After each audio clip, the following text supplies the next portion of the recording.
eventually you can build a career and a life you want on your own terms. Melissa Moody would know. She left a 14-year career at Google, not because she had to, but because she wanted to. And she did it on her terms.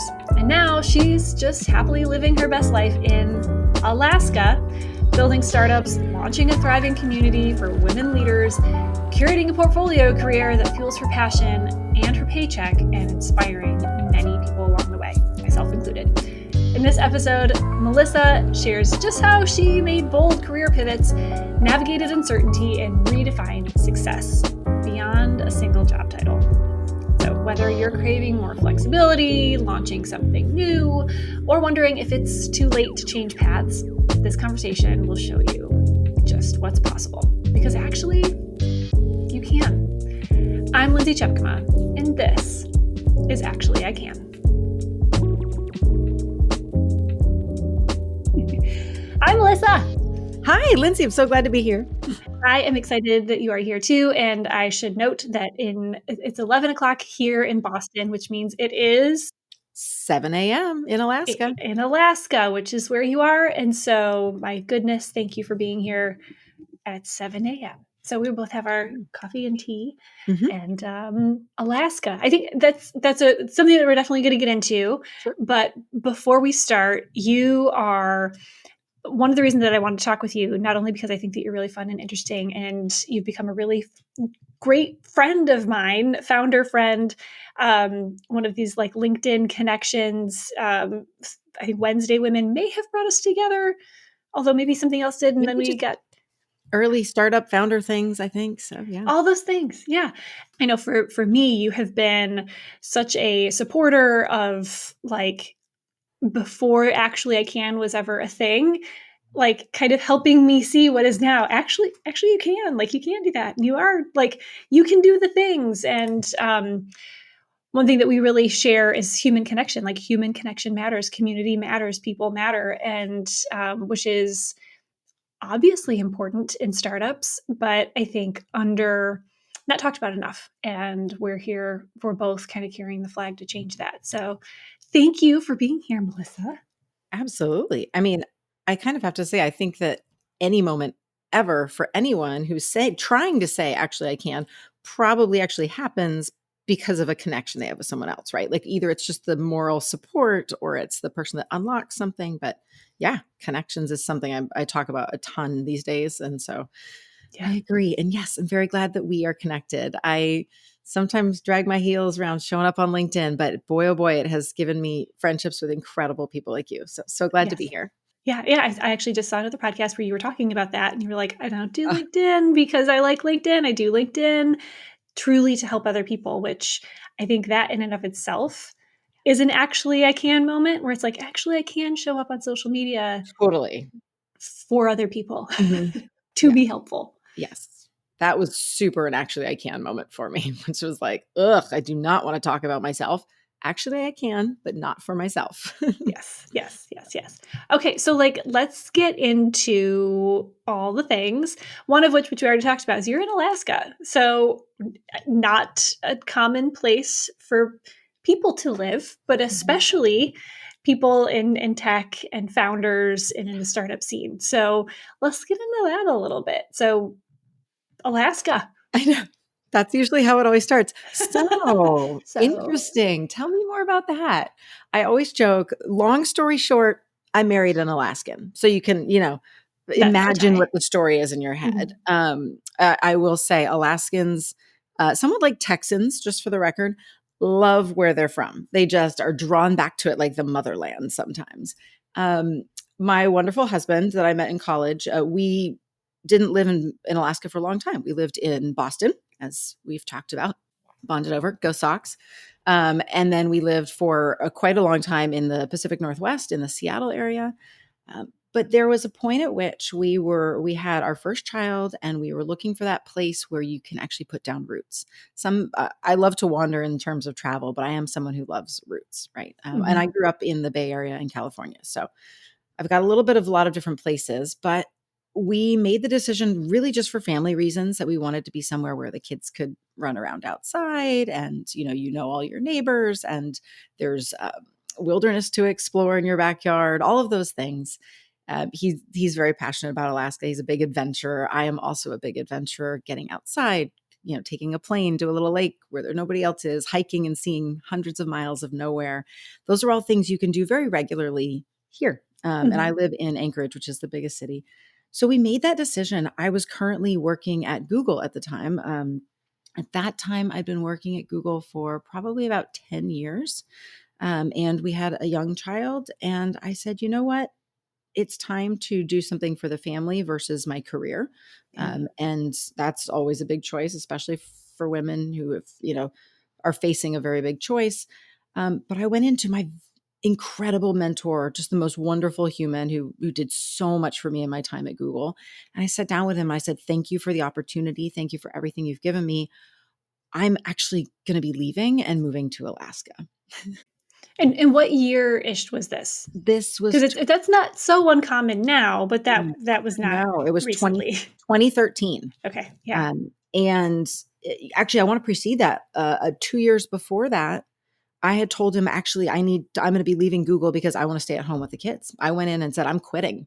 And he looked right at me and he said, nope. And I said, what do you mean, no? And so same thing actually for Alaska. I said, oh, I'm moving to Alaska. I'm quitting. And he said, no. And he said, you can do what you do, what you've shown us all you can do, what you're very good at doing. You can do this.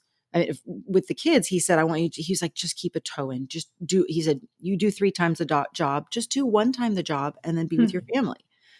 He had he's got an amazing wife who actually left tech completely and then was just trying to come back in and was seeing how hard that was.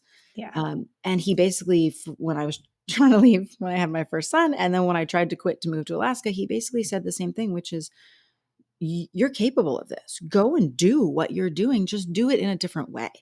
And I mean, God, what fortune to have such an incredible mentor. I mean, he lived, and also have the view of looking back, right? Like he saw his wife and he said she loved being with the family. They loved, kind of doing all the things they did, taking advantage of life. However, he saw how valuable it would be to stay in that world in some way. And without that guidance, I do feel like I would have had this big gap and had to figure out when I come back and what does that look like. So when we moved up here, he basically said, just do what you're doing and do it from Alaska. Now, a little bit of context, Google was, and I will posit to say, is not a remote friendly workplace. They were always really, really up in arms about the fact that I was not in an office. I mean, we all know all the reasons why Google wants everybody in office, but at the time it was hard. I was not, as a remote employee at Google, you got a big flag and they would always bring it up and they would always talk about how difficult it was. And your manager always had to answer extra questions about, are they performing? And so, this was, 2013, 2014, I made that change and I was managing a global team of people. I mean, I was waking up on calls and talking with London and Dubai and, Tokyo, and it didn't matter that I was in a global location and my boss knew that. And so I kept executing from Alaska, high levels for Google for about 6 years until, exactly. And it was in 2020, I kind of made a similar move where I made a big decision to leave Google for other reasons we can chat about more, just get back to the entrepreneurial side of things. But those big, big, big decisions, I might have been able to make the decision to move up here on my own, and I kind of had, but to do it in a way that actually worked very well for my family and my career was very much due to other people giving me suggestions and kind of forming how it happened. So, Power of connection, right? And so often on the show, we end up talking about, actually, I can do the thing you're telling me I can't do, right? It's like in spite of other people that, for whatever intention, for whatever reason, are telling you can't or you shouldn't do something. And this was the other way around. You were like, oh, I'm probably leaving. And he was, to step up in that way, to do something that was harder for him. And like you said, he had to go through the extra hoops and to give you the encouragement and frankly, the professional permission to do a little bit less. Like, you are so valuable. This, like, we can work it out. Like Yeah. that's incredible. Well, That's yeah, really, when, really cool. if everybody else is saying you can't, but you kind of know you can, you just need that one person to just push you off, Yeah. just to give Especially in you. that position. Like Mhm. Oh, definitely. literally the person that you were reporting to said, I'm going to like, yes, you can. And I'm going to help make it happen. That's huge. Do you Well, still, are you, it's also kind of funny because it is a little bit of a reverse. He was kind of saying, no, you can't, because I was yeah, saying, I'm quitting. I'm quitting. I'm quitting. actually you can't. And he was like, actually, no, you can't. You can't quit. So it's a Yeah. little bit of the flip too. But he made it happen. But that idea of like, I mean, what I was doing at the time was quitting big tech. I was quitting a job that was secure. I was quitting a job that I was happy at and doing well, because I was very confident that I needed to kind of start with place, and I needed to Mhm. be in the right place and build around that. I think that's a really hard thing, because when you have family and you have career and you have kind of what you see for yourself and where you want to be, sometimes one of those loses out. And Yep. I've been there a few yeah, times. yes. You've been a founder also. Mm. How has that impacted you as you have led teams and as you have encountered situations where you had the choice to, guide someone one way or another? Like how has that, the way that he stepped up for you, impacted you? It's actually, I don't know that I've ever truly reflected on that. I mean, I definitely do my best to be a good leader, and I definitely have taken a lot from his inspiration. I think the thing for me is, it's very there's always a lot of real mess in the entrepreneurial world. Like, things are Yeah, messy and things are very. nasty and they're not fun, and bad people do bad things and great things happen. And um, you know, you're responsible for things you aren't normally when you're at a huge, like in big tech and you're at these larger companies, and it can get really messy. And I feel like the one thread that gets you through it well is talking to the human on the other side and being like, what are you really trying to do? What can we do to help you as a human come out of this okay? Okay, Yeah. great. We just had to lay everybody off. Well, there are ways to do that that springboard them into a better next career. And there Mhm. are ways to position, a 3-month stint at a startup that folds in a way that actually adds to someone versus just screws them over. And there are ways to Mhm. tell them early enough that they can start job looking so they don't just get hung out to dry. And I think what I learned from my experience moving here to Alaska is the work matters, but what really matters is the human at the bottom of it. Like, is that person going to be happy what they're doing? Is that person going to struggle later on? And can we do something now that helps them position themselves well? I think that's what I've learned. I mean, especially recently, I had to basically close up shop and help my team find new things and tell our customers that things weren't wrapping. That happens all the time in All the time. startups, Yeah, all the all the time. time. So don't act like it's a giant tragedy and everything is horrible, because then it will be horrible. Like, get what you can, position what you did in a way that is additive for everyone. I think that's probably what I got from that situation, which is looking at the human who is the employee and helping them set up for success, even if success ends up failing, right? Yeah. Even if it's just a story they tell where they learn something difficult and now they're moving to be a better human. Yeah.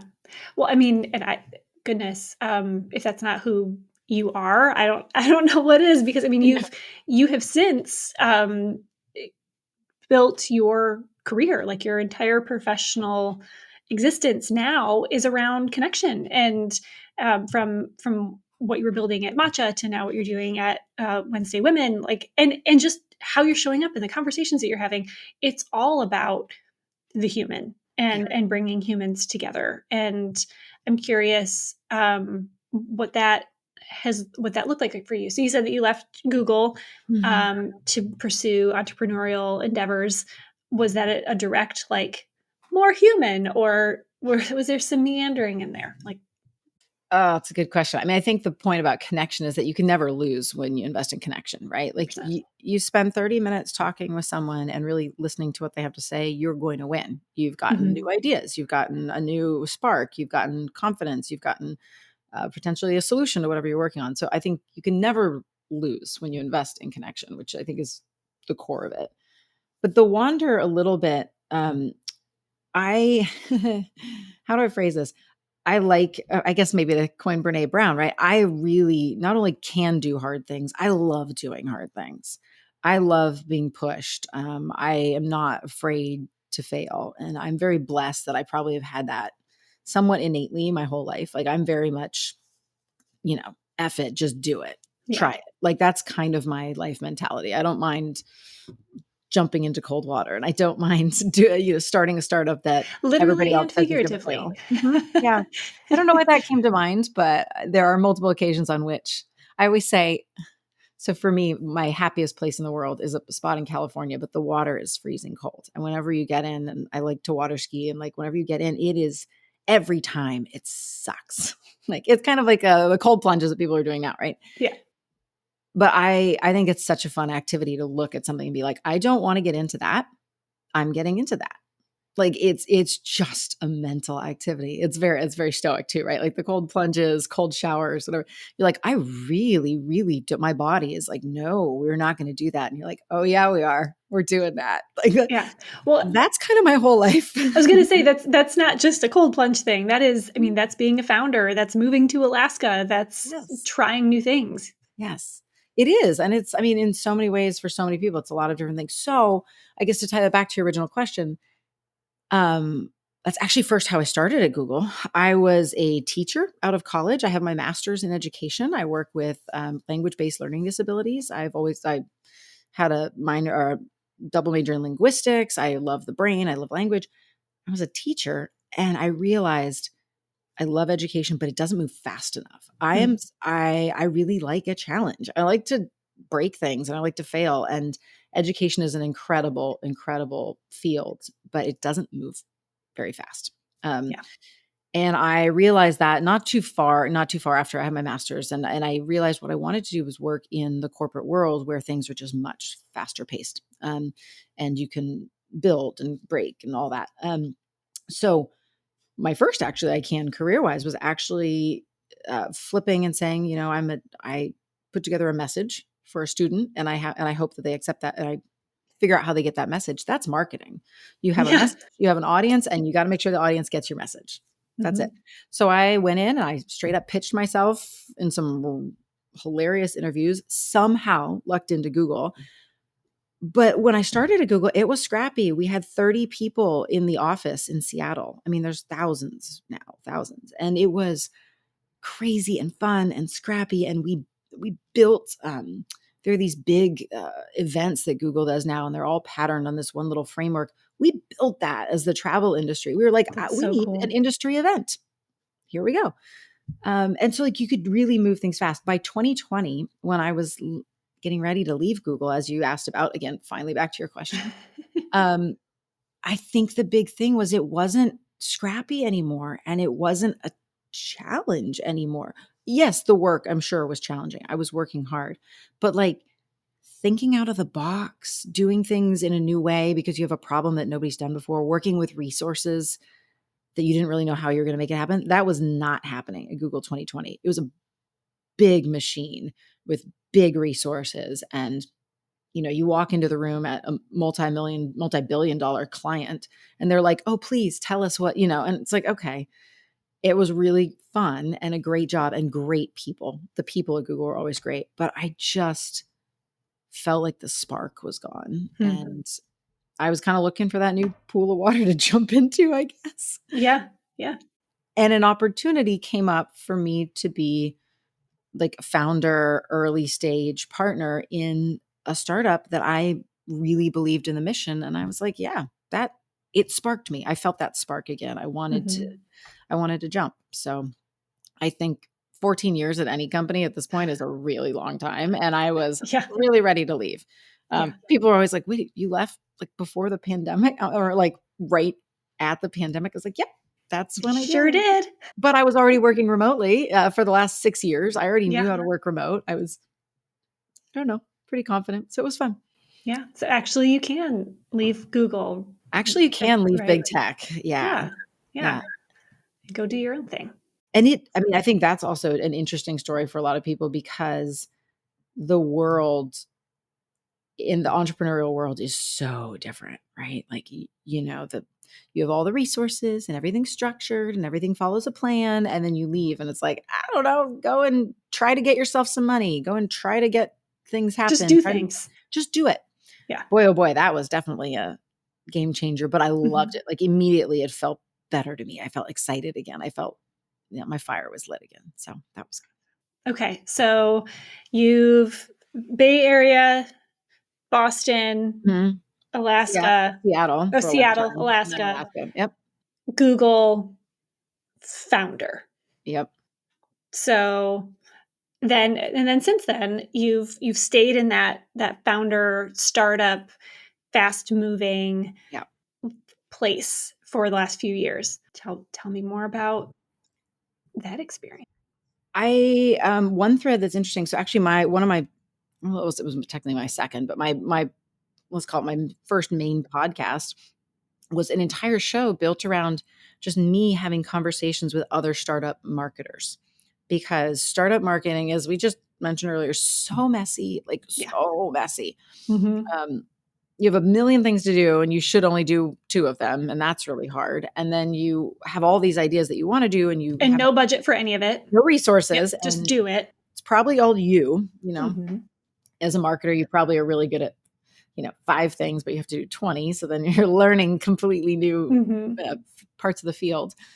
So the podcast I ran was just having conversations with startup marketers. And I think that's really the thread through it, is finding messy early stage growth. And I really do love products. I like bringing a product to market. I love trying to actually see if there's product market fit, talking to users, understanding if there is a market, figuring out pricing, like the traditional marketing, right? The 4 Ps. I want pricing in there because it's part of how you come to market. Yeah. I love that early stage growth, and talking with other marketers who are in it and figuring it out is so inspiring because you get so many ideas. Yeah. So that was really great. But yeah, I kind of choose to work on products that, the other thing that I think is really important, and this is probably a lesson I brought from Google, the startup world. At Google, we used to say all the time, it was like the phrase, focus on the user and all else will follow. That was like a line at Google. I mean, kind of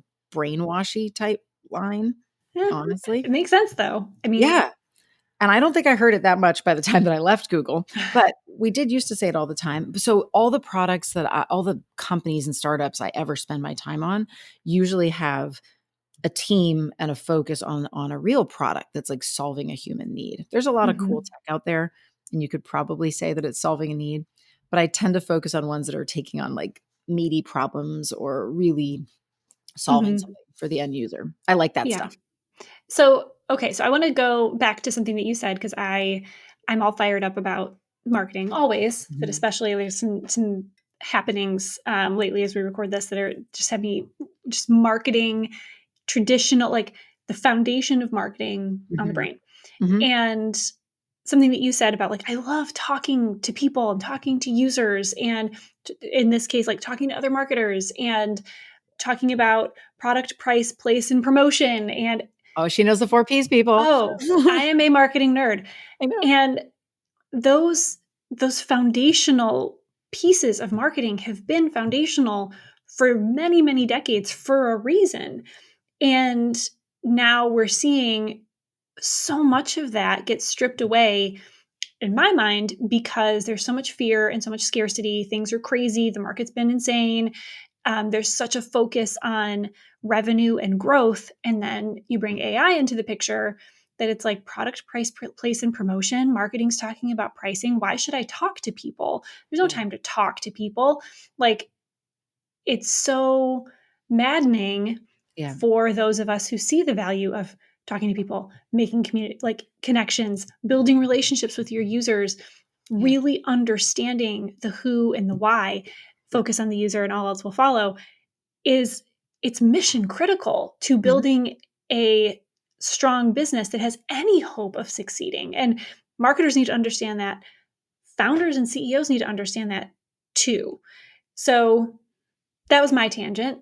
Tell me how that was a great that. soapbox. I'm over here like snapping, like, girl, get it. I totally agree. And I think actually the early stage growth, early stage startups, I actually think that's where it still remains, because let's be honest, there's not enough people in the damn company to do all those things. When you get bigger and people are like, no, like here, we've already got a pricing strategy and you can't contribute, or don't talk to the customers. Right. Or like, oh no, we're talking to our customers. And you're like, but what about your target? Who's talking to your target customers? Yeah. Oh, we're just talking to the customer. Don't mess with and then you can't talk to them because sales is talking to them, or CS is talking to them. I was just I chat with a ton of CS leaders. Like CS and marketing need to be like directly next to each other. And in some cases they're not. And you're like, oh my God.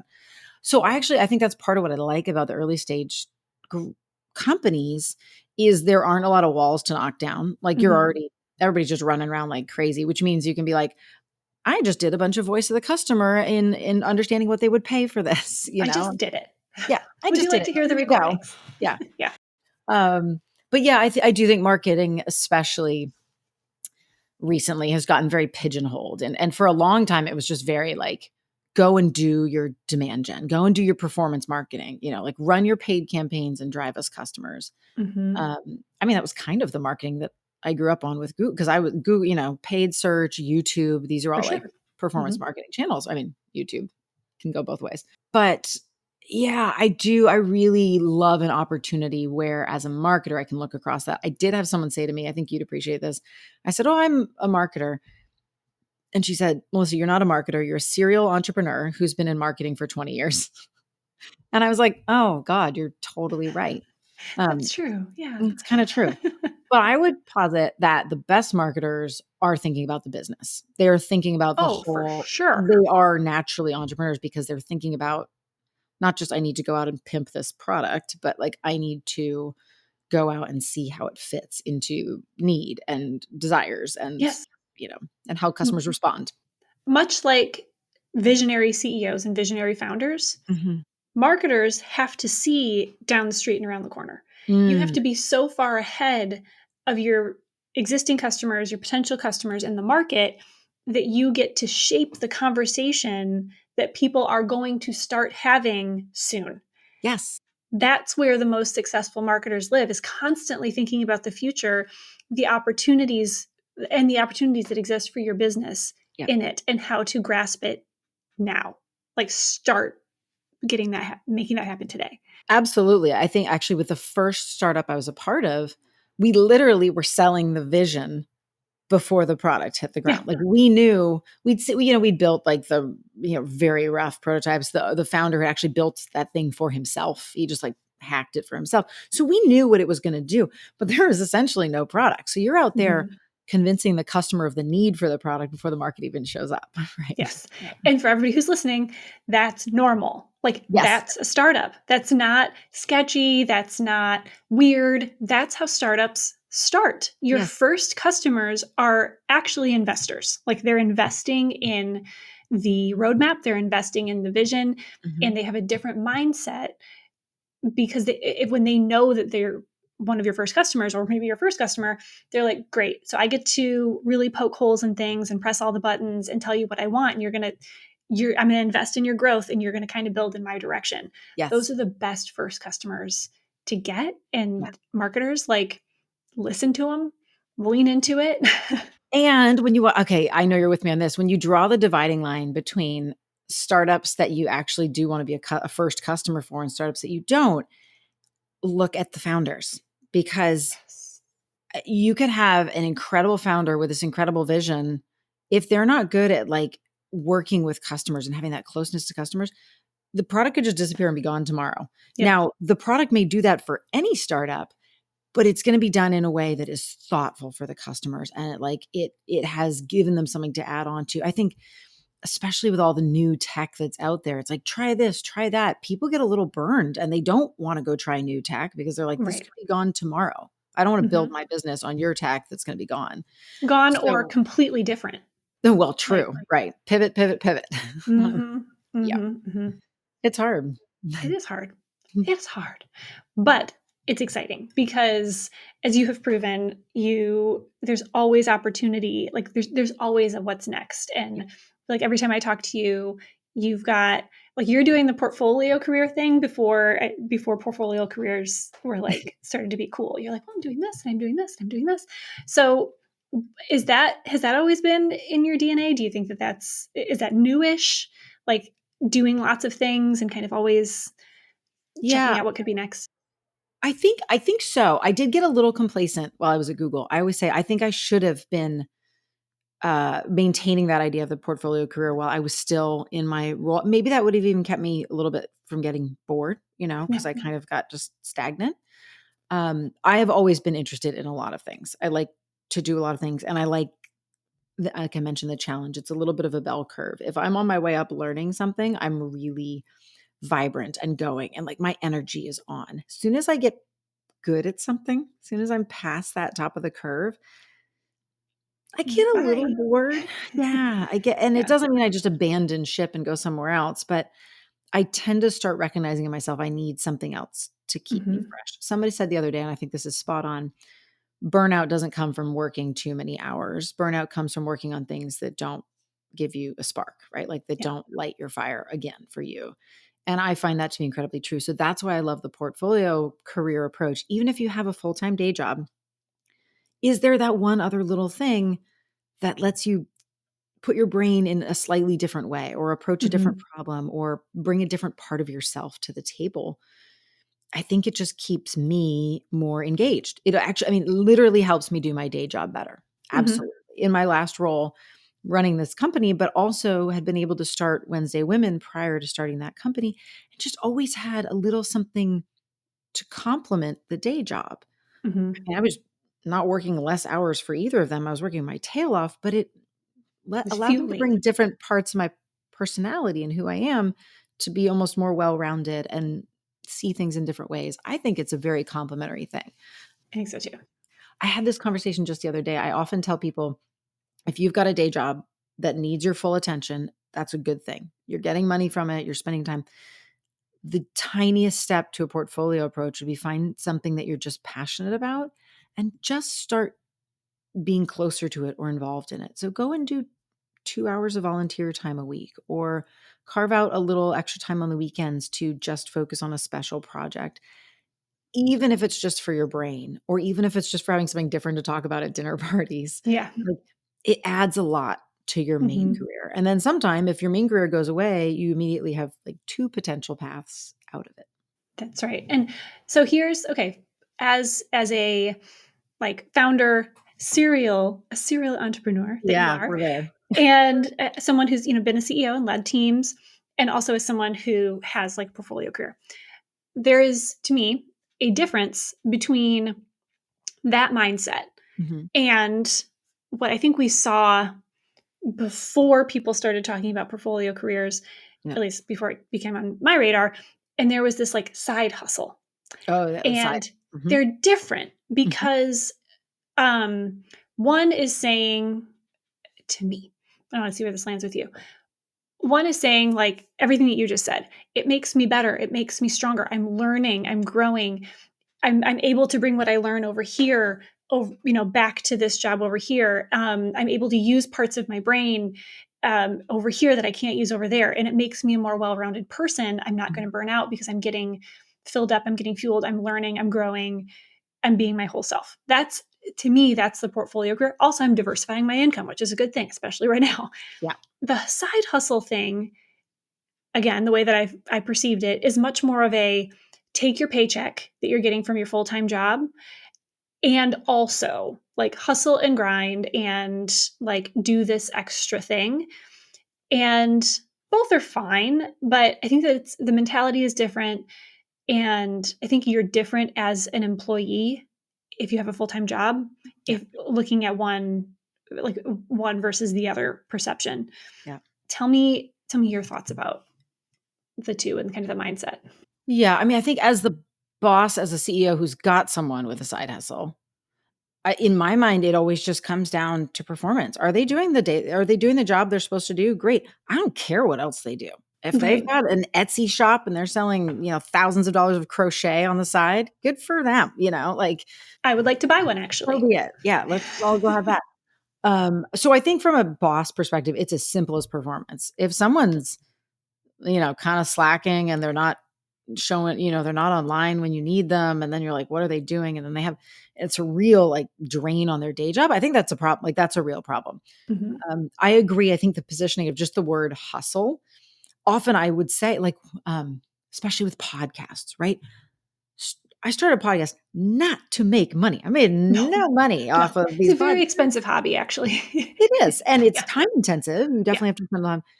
So like I couldn't in good conscience call that a hustle because what was I hustling for? Like so I think the monetary aspect changes it. If you've got another job that you're going off and earning like an additional paycheck to, yeah, that maybe is kind of a side hustle because you're in it for the money. You're not doing it because it's something you're passionate about or you'd be doing anyway in your free time, right? Like if your job went away, would you still do this other thing because you really like it? So motivation is probably a difference in how I consider what's what. But I think the concept of the side hustle and doing something outside of your day job, I 100% back. I just think that for all the reasons we said before, it's very important. Now, slightly different is kind of what I'm doing now, which is I don't have a day job. I don't have a one salary, one check. That's where I think it becomes a portfolio career because essentially what I am setting out to do, I mean, really just as of January 1st this year, I'm going to give myself a couple months to see how it works. But the idea would be I'm getting, let's say 50%. I'm still working towards it, but can I get 50% of a decent salary that covers my, my worries and my healthcare? Can I get that from one role? And then can I get, another 20% from another role and another 20% from another strategy consulting and then another little bit from, and yes, I didn't just add because it's early in the morning, another 10%. And they overlap and they ebb and flow and they go up and down. So yeah, it doesn't have to equal 100%. But this idea of, okay, a portfolio career, I think is more stacking multiple streams of revenue to make what would otherwise be your day job salary. Yeah. So that's how I see that. I feel like if you're in a day job and you're just doing another thing, that is kind of a side hustle. It's a side project, an extra little thing that you're doing. And, yeah. But if you're literally cobbling together a salary out of multiple revenue streams, then that's what I consider the portfolio career for sure. I think so too, because I'm doing something similar. And to me, I love the term portfolio career because a portfolio, like an artist's portfolio, is a collection of their work and it's all reflective of who they are as an artist. And I think a portfolio career is like, this is me. Yeah. This is my show. Like to me, it's like, this is my show. This is my consulting. This is what I do for speaking. This is how I help people. This is how I show up in all these different ways. So also another important distinction, which I've been kind of trying to verbalize, and this got me thinking on it, is portfolio career versus fractional. Yes. And the way I distinguish it is a portfolio career, to what you said, has diversity in it. So one thing I'm doing looks like founder-led startup. Another thing I'm doing looks like marketing strategy consultant. Another thing I'm doing looks like podcast host. I think a portfolio career is multifaceted. It is, whereas fractional to me says, I'm a fractional CMO. I do that same thing for 5 companies. Yes. And I think I've been trying to make that distinction a lot. They're like, why is it not just fractional? I'm like, because the things I do are very different. So for anyone listening who's going, am I fractional or am I portfolio? Well, I think it depends on the work you're doing. We didn't plan any of this, but we just broke it down. So a side hustle, let's see if we agree here. So a side hustle is you have a job and you're doing an extra thing on the side, probably mostly because it's about making more money. Agree. Yes. Mm-hmm. Or building a thing while you still have a job. Agree. Yes. And then portfolio career is like a collection of a bunch of different things. Could be a show and a startup and consulting and speaking and like doing all these different things as part of one to make up one job for yourself. Yeah. Or at least to me, I would even frame it around, one job, but I would frame it around usually those things are coming into like your salary, like to not just a job, but actually make you enough money that you can do all those things. And that is your job. Correct. And then fractional is, yes, much more accurately, one job for different clients. So you're doing, yep, you're a fractional CMO and you do marketing strategy for 5 different clients at a time. Yep. Totally agree. Yeah. Actually, we can define those things. Actually, we can make the new framework on a podcast. Yeah. Man. Okay. So what are you doing now? Like, what does your portfolio career look like right now? Because actually you can build the life you want in the career that you choose? And what does that look like for you right now? Yes. I would say let's call it my 50%. I would love it to be my 100%, but right now, about a little over a year ago, founded a company called Wednesday Women. The mission is it's as simple as our mission is to amplify extraordinary executive women. So it originated from the idea that, gosh, I want to see more examples of incredible women doing incredible things. Love incredible men, always a big fan of men, but I was like, I need some more examples of women founders, women CEOs. So my co-founder, Leslie Greenwood, and we just said once a week, we're going to pick an awesome lady and we're just going to share about how great she is. And we shared from LinkedIn. And we created a new brand page on LinkedIn with 0 followers. And we just started saying, if you also want to see more women in your feed, follow this and we'll share one person each week. So small. And our unofficial motto is small ripples make big waves. We just thought, why not just cheerlead for these incredible women who don't really have time or maybe the desire to be doing it themselves, right? They're out getting the work done. So that was the goal. A year and a half later, huge amounts of momentum. We have in-person I would events. say We have so, yeah. people saying they're members. We don't have membership yet. Like all these things. Our goal in 2025 is really to go from just a whole big wave of momentum and excitement over what we're doing into becoming a real company. So I call it the Pinocchio year. Like, can we be a real boy?